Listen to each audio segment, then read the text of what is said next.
अभी Guam air base पे America ने अपने बेहद खास हथियार की तैनाती की है और ये हथियार है 50 किलोवाट का लेजर विपन। लेकिन अमेरिका की तैयारियों के बीच भारत ने अब एक ऐसा खुलासा कर दिया है जो भारत के उस खास हथियार को दिखा रहा है जो भारत के हर प्रोग्राम, चाहे वो एम का ही क्यों ना हो, से भी अलग है और बेहद घातक है। तो वहीं दूसरी तरफ मलेशिया ने तो भारत और तुर्की दोनों को धोखा दे दिया। क्या है मामला मलेशिया का? इसके अलावा बहुत कुछ। आइए जानते हैं इन खबरों को विस्तार से। अब खतरा बढ़ता जा रहा है एक अलग तरीके से, जैसे कि ड्रोन हमलों का खतरा, ऐसे विमानों का खतरा जो स्टील्थ है। और सबसे अजीबोगरीब चीज अब ये हो रही है कि ज्यादातर देश कैट वॉरियर जैसे प्रोग्राम पर काम कर रहे हैं, यानी कि एक फाइटर जेट हो और वो फाइटर जेट कंट्रोल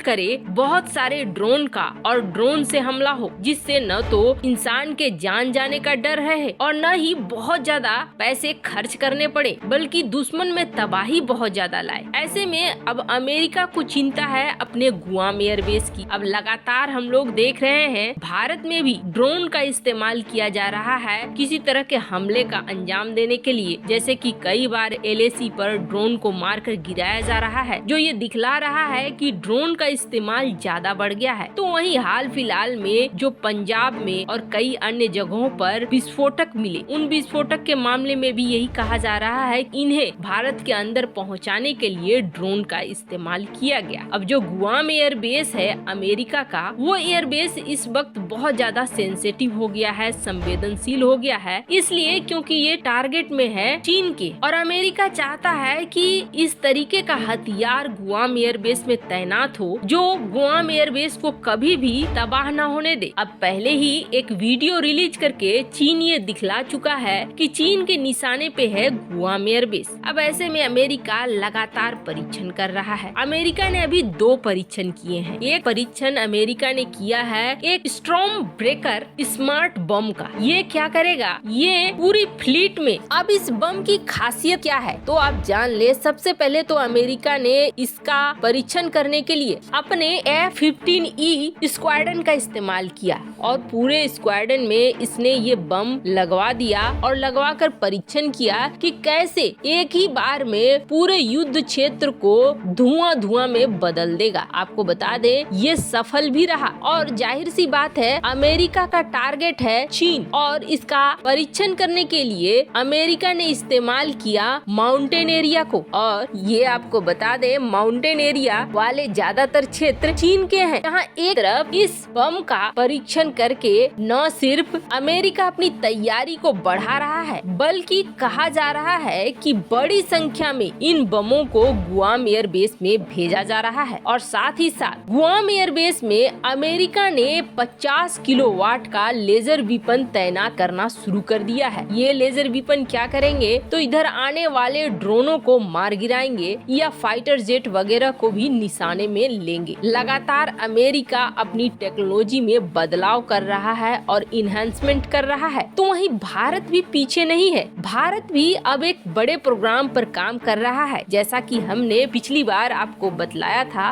भारत अपने प्रोग्राम फूफा पे काम कर रहा है जो एमका से भी आगे निकलने वाला है। भारत का बहुत ही ज्यादा चर्चित प्रोजेक्ट है एमका, जिसके तहत भारत एक फाइटर जेट बना रहा है 4.5 जनरेशन का। लेकिन इससे अलग फूफा वो फाइटर जेट होगा जो एक तो स्टील्थ होगा, दूसरा अनमेन्ड होगा, यानी कि इसमें चाहे तो पायलट रहेंगे, नहीं चाहे तो ये ग्राउंड से कंट्रोल होंगे। और इससे भी बड़ी बात ये है कि इस विमान में लगे होंगे लेजर विपन जो कि मिसाइलों के खत्म होने का डर खत्म कर देगा। अब भारत आईआईटी कानपुर में इसके परीक्षण के लिए विंड टनल का निर्माण भी कर चुका है और इसका इस्तेमाल करेगा। भारत इस विमान के काफी करीब पहुंच चुका है। जिस तरीके से दुनिया अलग अलग हथियारों में आगे बढ़ रही है और जिस तरह के हथियार अभी चाहिए उस तरीके से काम कर रही है, वैसे ही भारत भी अब अपने हथियारों के एक एडवांस लेयर को सामने ला रहा है। तो वहीं दूसरी तरफ मलेशिया को लेकर एक बड़ी खबर निकल कर आ रही है। मलेशिया को फाइटर जेट चाहिए थे। अब मलेशिया को फाइटर जेट बेचने के लिए पाकिस्तान, चीन अपना जेफ F-17 लेकर सामने आए तो भारत तेजस लेकर आया, रूस भी अपने मिग विमानों को लेकर आया, तो तुर्की ने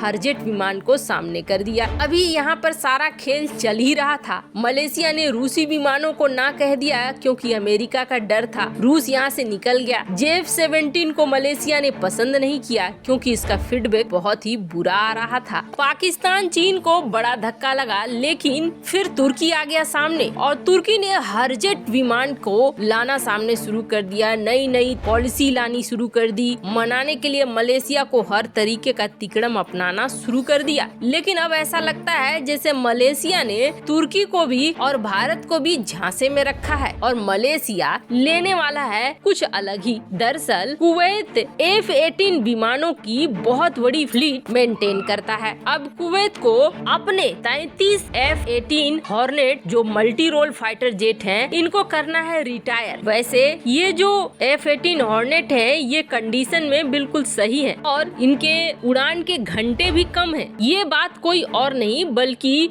रॉयल मलेशियन एयरफोर्स बता रही है, जिन्होंने इनका परीक्षण किया है। रॉयल मलेशियन एयरफोर्स के अनुसार 2035 तक बड़ी आसानी से कुवैत का जो ये F-18 है, अगर इसे खरीद लेते हैं मलेशिया की वायुसेना, तो ये 2035 तक बड़ा आराम से चलेगा। और वैसे भी मलेशिया में अभी एक फ्लीट है जो 8 फाइटर जेट की है और वो भी F-18 की ही है। कुवैत को इस सिंगल सीटर F-18 विमानों को हटाना है क्योंकि 1991 में गल्फ वार के लिए, खाड़ी देशों की लड़ाई के लिए इसे खरीदा था। लेकिन अब उसे ये लग रहा है कि हम इसे हटाते हैं और हटाकर 28 यूरो फाइटर टाइफून खरीदते हैं। अब मलेशिया क्या कर रहा है कि इन विमानों को लेकर आगे बढ़ रहा है। यहाँ तेजस और हरजेट इस आशा में बैठे हुए थे कि मलेशिया शायद उनका पहला ग्राहक बन जाए, लेकिन अब ऐसा होता हुआ नहीं रहा है। अब मलेशिया ये कोशिश कर रहा है कि सस्ते दामों पर अगर अमेरिका का ये विमान मिल जाता है तो